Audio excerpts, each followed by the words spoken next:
Hi everyone, I am here with a true story. Hi. This one is by Karen Dorsey and it is called Angel on a Ladder. Hi. Okay. Pray for Rebecca. Urgency overcame me and I stopped to obey the Holy Spirit's prompting. Pray for Rebecca now. She is in danger. All of my focus turned to pray for my sixth grade daughter. After a few minutes, the urging left and I felt free to continue my tasks at hand. My first speaking engagement at a woman's retreat had provided the perfect opportunity for Rebecca to spend the weekend with her friend Bobby. Rebecca loved to visit when Bobby stayed at her dad's ranch, 2 hours away from our home.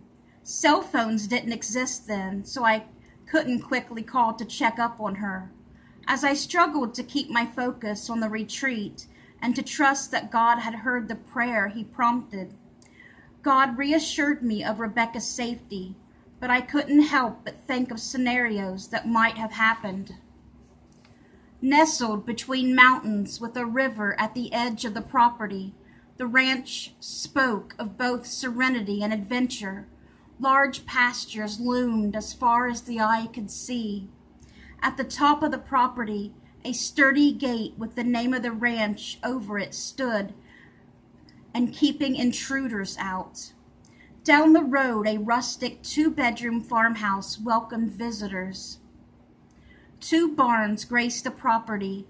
The horse barn stood in front of the house, the larger cow barn down the road.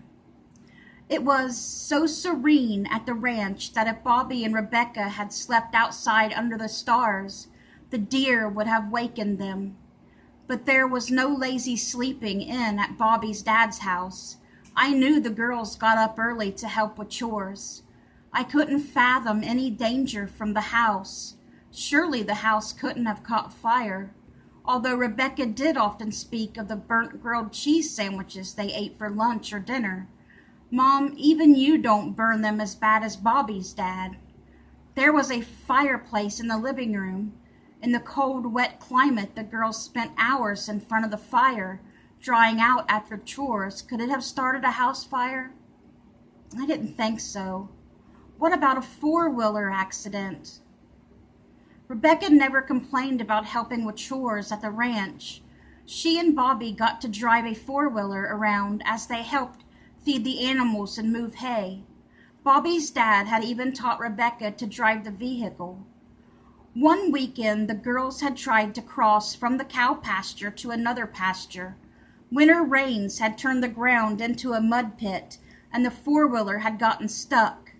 Since Bobby was driving, Rebecca got off to let her try to maneuver out of the mud with less weight on the vehicle. Bobby ended up hitting the gas so hard the mud flew all over her. I can imagine.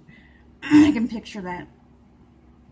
Instead of offering to help push from behind, Rebecca had sat on the fence nice and clean, far enough away from the action, and yet close enough to hear Bobby yell in frustration, "It's not mud!" Oh, it's not mud. You know what it is then. There's a cow barn around there. Yes, it was cow manure. Rebecca's laughter taunted Bobby until Bobby pulled her into the mess too. They were both hosed off before being allowed into the house.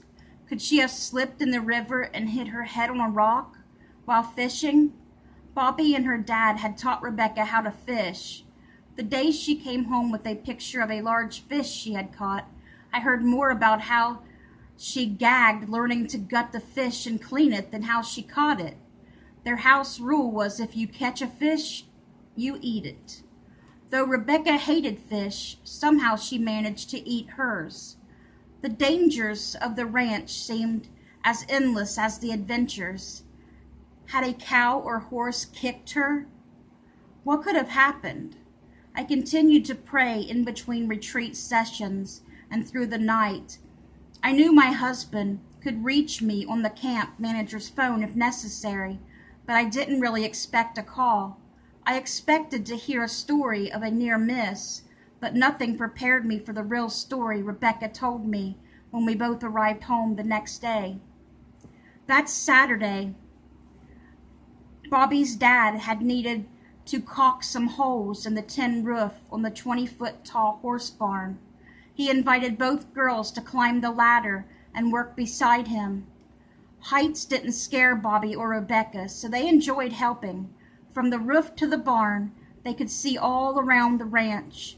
All went well until they finished. We were done, so we were climbing down, Rebecca explained. Bobby went first, I was second, and Bobby's dad was still on the roof. The ladder leaned against a rafter and stuck out past the tin roof, and somehow the tin wasn't supported all the way to the edge because it gave way when I got to the ladder. Bobby screamed from the ground. Her dad yelled from the roof. Rebecca fell, faster than she could think. Her body and hands twisted, and she caught the rafter that extended beyond the metal. Boy, Rebecca, the past couple of years of gymnastics saved you from a broken arm at the very least, maybe even a broken neck. Yes, it was a long way to the ground, and I would have been badly hurt, but Mom, I was falling toward the ladder on the other side of the rafter. My hands were turned the wrong way. There's no way I could have grabbed that beam. Her voice dropped to a whisper. Mom, an angel caught my hands and flipped my whole body around. It wasn't me. Rebecca, what time did this happen? Just after lunch. Yes, the same time I'd felt the urgency to pray. We both stood in awe of how God worked. I learned just how important it is to immediately obey a prompting from God. No matter how inconvenient or strange it may seem, Rebecca learned that her God still works miraculously and that guardian angels exist. 17 years later, she still says, I literally have no idea how I caught hold of that rafter. We both know God sent an angel to twist her around. Just like he sent an angel when I was in my car accident. I will believe that till the day I die.